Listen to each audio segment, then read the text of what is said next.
तभी एक बम आया। अगले ही पल दोनों बर्फ में जमे।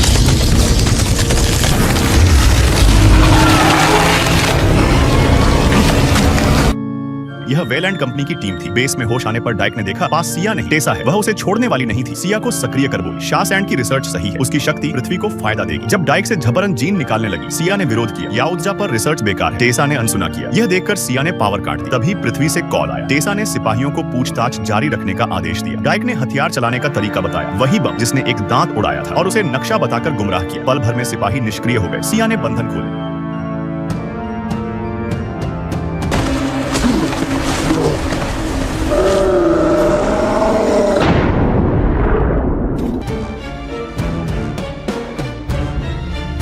भागते हुए डाइक ने योजना बनाई। रेजर ग्रास से ब्लेड, विस्फोटक कीड़े, जाल और एक जेट स्नेक काबू में किया। तभी आजी शासैंड के पद चिन्हों के पास मिला। सच खुला, आजी वही शासैंड का बच्चा था। डाइक ने उसे अपनाने की रस्म निभाई। खुशी से आजी उछल पड़ा। सिया के पैर मानो नेविगेशन की तरह आगे बढ़ते रहे। हमला शुरू हुआ। आजी और डाइक की तालमेल से सख्त सुरक्षा भी टूटती गई। सिया के पैर सैनिकों को गिरा। कभी मौत का नाटक भी करते। चारों हिस्से मिलते ही संकट टल गया। डाइक ने सिया को सच्चाई बताई। सिया शासैंड को बचाने चल पड़ा। डाइक सबसे ताकतवर की तलाश में आगे बढ़ा। अचानक सैनिकों ने घेर लिया, पर उन्हें पता नहीं था जमीन पर बिछे विस्फोटक कीड़े और जेट स्नेक हमला कर चुके थे।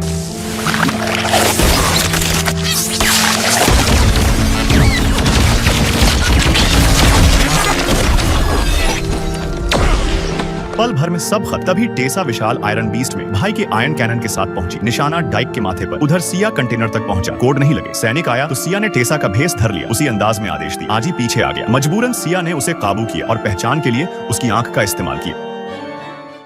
Hi, Jack. How does it feel to be hunted?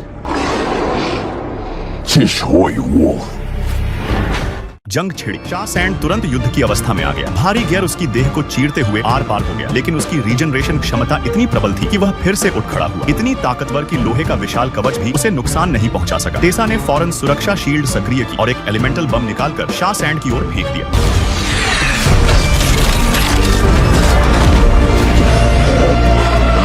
जैसे ही टेसा आयरन कैनन का इस्तेमाल कर वहां से निकलने वाली थी, शासैंड की शक्ति पूरी तरह हावी हो चुकी थी।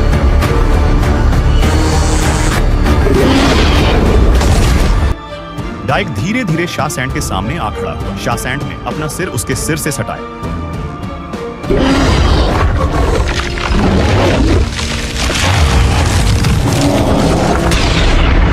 अगले ही क्षण पता चला कि टेसा पहले ही शासैंड के शरीर के भीतर घुस चुकी थी। अंदर से उसने आयरन कैनन दागा और फिर उसी आयरन कैनन को सिया की भौहों पर साधते हुए कहा कि भविष्य में वह पृथ्वी पर उससे दोबारा मिलेगी। डाइक ने एक ही वार में टेसा का अंत कर दिया। उसने वह आयरन कैनन निकाल लिया जो उसके भाई कुई का था। उसी समय आजी ने भी एक झटके में टेसा का सिर नोच लिया।